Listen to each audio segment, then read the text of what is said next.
नमस्ते प्रणाम, मैं राजा, आप सभी का छोटा भाई। तो कैसे हैं आप सभी? हम उम्मीद करते हैं आप सभी मस्त होंगे और स्वस्थ होंगे। आज जो हम सभी पढ़ने वाले हैं वो पढ़ने वाले हैं बायोलॉजी। बायोलॉजी में क्या पढ़ेंगे तो आइए आपको बताते हैं। बायोलॉजी में वही क्वेश्चन को आज पढ़ेंगे जो बिहार बोर्ड से रिलेटिव हो, वही क्वेश्चन को आज पढ़ेंगे। तो चलिए डायरेक्ट टॉपिक पे चलते हैं। तो पहला क्वेश्चन क्या है? धमनी और सिरा में अंतर बताइए। धमनी और सिरा में अंतर बताने के लिए बोल रहा है। तो आपको लिखना है इस जगह पे धमनी और सिरा का निम्न अंतर है। पहला है, इधर धमनी लिख देना है, इधर सिरा लिख देना है, फिर बीच में एक लाइन खींच देना है। तो पहले लिखना है धमनी में शुद्ध रक्त अधिक दबाव के साथ बहता है, यानी धमनी में शुद्ध रक्त बहता है और सिरा में अशुद्ध रक्त कम दबाव की तरफ बहता है, कम दबाव की तरफ बहता है। यानी धमनी में जो है ना शुद्ध रक्त निकलता है, ये धमनी शुद्ध रक्त को अधिक दबाव देता है और ये सिरा जो है ना अशुद्ध रक्त कम दबाव की तरफ बहता है। और यहाँ दूसरा में लिखना है क्या? दूसरा में लिखना है धमनी का रंग लाल होता है।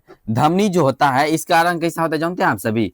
लाल होता है। धमनी का रंग लाल होता है, सिरा का रंग नीला होता है। सिरा का रंग नीला होता है। हाथ में आप सभी यहाँ पर देखते होंगे, यहाँ पर इसका जो नस है ये नीला जैसा दिखाई देता है। और धमनी की दीवारें मोटी व लचीली होती है। धमनी की जो दीवारें है वो मोटी भी होती है और लचीली भी होती है। सिरा की दीवारें पतली और लचीली भी होती है। सिरा की दीवारें पतली और लचीली भी होती है। चौथा है धमनी अधिक गहरा में होती है, यानी धमनी जो होता है ना, धमनी ये बहुत गहरा में होता है, बहुत गहरा में होता है। वही सिरा कम गहरा में पाया जाता है, कम गहरा में होता है। और पांचवा है धमनी से रक्त निकलने से अधिक की दीवारें नहीं पिचकती। ये जो धमनी से जो रक्त जब निकल जाता है, यानी नस से जब रक्त निकल जाता है तो ये जो इस नस जो चिपकने लगता है इसमें धमनी में नहीं चिपकता है। वही सिरा का बात करें तो सिरा में जब रक्त निकल जाता है तो सिरा का नस वो चिपक जाता है। जब सिरा जब निकलता है खून तो चिपक जाता है और इससे जो रहता है ना धमनी से नहीं चिपकता है। तो ये आपको क्वेश्चन 2 नंबर में पूछा जा सकता है। 2 नंबर में पूछेगा तो आप यहीं तक लिखिएगा, 4 नंबर तक यहीं तक लिखिएगा। अगर 5 नंबर में पूछ ले तो आप पूरा लिख दीजिएगा, यहाँ पांचों का पांचों लिख दीजिएगा। अगर 2 नंबर में पूछे तो यहीं तक लिखिएगा, नहीं तो यहीं तक लिखिएगा। समझे कि आप सभी? नहीं, हम उम्मीद करते हैं आपको ये समझ में आ गए होंगे। अगर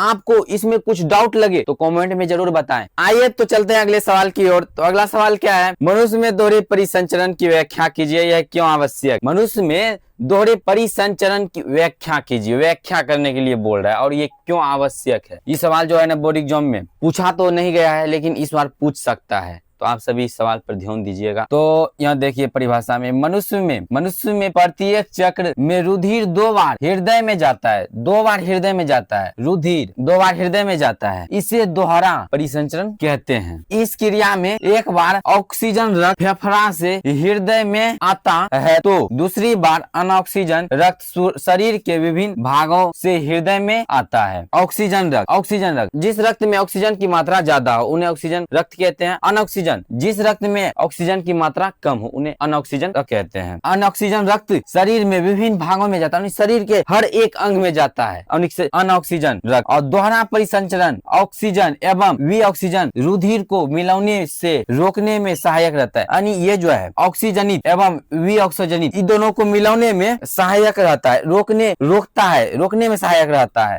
जिससे उच्च कार्य ऊर्जा की प्राप्ति होती है, जिससे उच्च कार्य की प्राप्ति होती है, उच्च कार्य की प्राप्ति होती है। अगर आपको यहाँ तक में कोई डाउट लगे हो तो हम कमेंट में जरूर बताएं। तो आगे बढ़ते हैं। तो आइए अब अगले टॉपिक पे चलते हैं। अगला टॉपिक क्या है? अगला टॉपिक है परागन और निषेचन में अंतर बताइए। परागन और निषेचन में अंतर बताइए। पहले तो परागन लिख लेना है, तो इधर निषेचन लिख लेना है, फिर बीच में एक लाइन खींच देना है। तो पहले लिखना है परागन की क्रिया में परागन पुंकेसर से वर्तिकाग्र तक पहुंचाए जाते हैं। यानी परागन की क्रिया में परागकण पुंकेसर से वर्तिकाग्र तक पहुंचाए जाते हैं। इधर क्या है? निषेचन की क्रिया में नर तथा मादा युग्मक मिलते हैं। निषेचन की क्रिया में नर तथा मादा युग्मक मिलते हैं। इस क्रिया दूसरा है परागन में, दूसरा है इस क्रिया के अंत में 2 नर युग्मक बनते हैं। इस क्रिया के अंत में 2 नर युग्मक बनते हैं। इधर है निषेचन में, दूसरा है इस क्रिया के अंत में युग्मनज बनता है। इस क्रिया के अंत में युग्मनज बनता है। तीसरा है इस क्रिया के लिए माध्यम जैसे वायु, जल, जंतु आदि की आवश्यकता होती है। इधर क्या है? इस क्रिया में माध्यम की आवश्यकता नहीं होती है। इस क्रिया में कुछ चीज की आवश्यकता ही नहीं होती है। चौथा है इस क्रिया के बाद पुष्प में सामान्यतः आकार की परिवर्तन नहीं होता है। इस क्रिया में जो है ना पुष्प की सामान्यतः परिवर्तन नहीं होता है। आकार का परिवर्तन नहीं होता है। इस क्रिया के बाद देखिए निषेचन में, अब देखिए चौथा नंबर में निषेचन में इस क्रिया के बाद फल एवं बीज में बदल जाता है। फल जो रहता है इस क्रिया में, फल जो रहता है वो बीज के रूप में बदल जाता है। हम उम्मीद करते हैं आपको यहाँ तक समझ में आ गए होंगे। तो अगर आपको समझ में आ रहा है तो वीडियो को लाइक करें और चैनल को सब्सक्राइब भी करें और कमेंट में लाल दिल जरूर भेजें। तो धन्यवाद। तो चलिए चलते हैं अगले टॉपिक पे। जाइलम और फ्लोएम दोनों को देखते हैं। जाइलम और फ्लोएम, जो पेड़ पौधे पादपीय उत्तक मिट्टी से पौनी और खनिज की पत्तों तक पहुंचाता है उसे जाइलम कहते हैं। यानी मिट्टी से पौनी पत्तों तक पहुंचाता है उन्हें क्या कहते हैं? जाइलम। और फ्लोएम में देखिए, जो पादपीय उत्तक से बने भोजन को पौधों के अन्य भागों तक पहुंचाता है उसे फ्लोएम कहते हैं। जैसे टहनी हो गया, पत्ती हो गया, वहां तक पहुंचाता है, अन्य भागों तक पहुंचाता है, उन्हें क्या कहते हैं? फ्लोएम। हम उम्मीद करते हैं आपको यहाँ तक समझ में आ गए होंगे। तो आइए अब अगले टॉपिक पे चलते हैं। तो अगला टॉपिक क्या है? जाइलम और फ्लोएम में अंतर बताइए। जाइलम और फ्लोएम में अंतर बताइए। तो देखिए, जाइलम एक तरफ जाइलम को लिखना है, एक तरफ फ्लोएम को लिखना है, तो बीच में एक लकीर खींच देना है। तो पहला क्या है?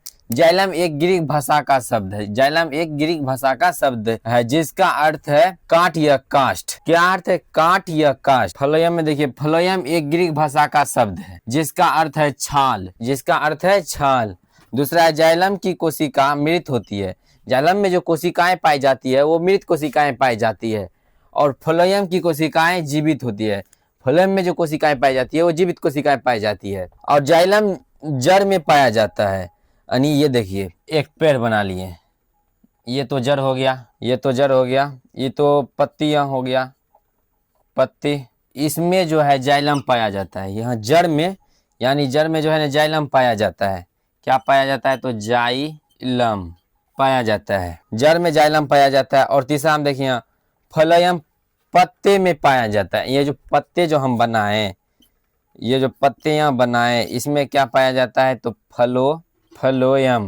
क्या पाया जाता है? फ्लोएम। हम उम्मीद करते हैं आपको यहाँ तक भी समझ में आ गए होंगे। तो अगले टॉपिक पे चलते हैं। तो आइए दोस्तों अगले टॉपिक पे चलते हैं। तो अगला टॉपिक क्या है? वाष्पोत्सर्जन किसे कहते हैं? वाष्पोत्सर्जन से आप क्या समझते हैं? वाष्पोत्सर्जन क्या है? तो परिभाषा में लिखना है, पौधों के वायवीय भागों से जल के अणुओं का रंध्रों से के द्वारा वाष्प के रूप में बाहर निकलने की प्रक्रिया को वाष्पोत्सर्जन कहते हैं। देखिए, पौधों के वायवीय भागों से जल अणुओं का रंध्रों के द्वारा वाष्प के रूप में वाष्प बनकर बाहर निकला जाता है तो उसे क्या कहते हैं? वाष्पोत उत्सर्जन कहते हैं। दूसरा देखिए, तो क्या एक सामान्य मनुष्य में रक्तचाप कितना होता है? एक सामान्य मनुष्य में रक्तचाप कितना होता है? ये देखिए परिभाषा में, सामान्य मनुष्य का रक्तचाप 120/180 mmHg होता है। ये सवाल आपको ऑब्जेक्टिव में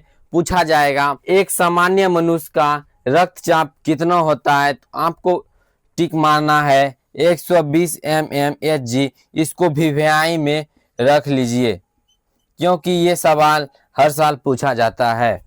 जहां 120 सिट्रोलिक और 180 डाइसिट्रोलिक होता है। हम उम्मीद करते हैं आपको यहाँ तक समझ में आ गए होंगे। तो आगे बढ़ते हैं। तो आइए अगले टॉपिक पे चलते हैं। तो अगला टॉपिक क्या है? किण्वन। किण्वन किसे कहते हैं? परिभाषा में लिखना है, किण्वन वैसी प्रक्रिया है, किण्वन वैसी प्रक्रिया है जिससे ग्लूकोज या कार्बोहाइड्रेट के बड़े अणु के एंजाइम के द्वारा छोटे छोटे अणुओं में तोड़ दिया जाता है।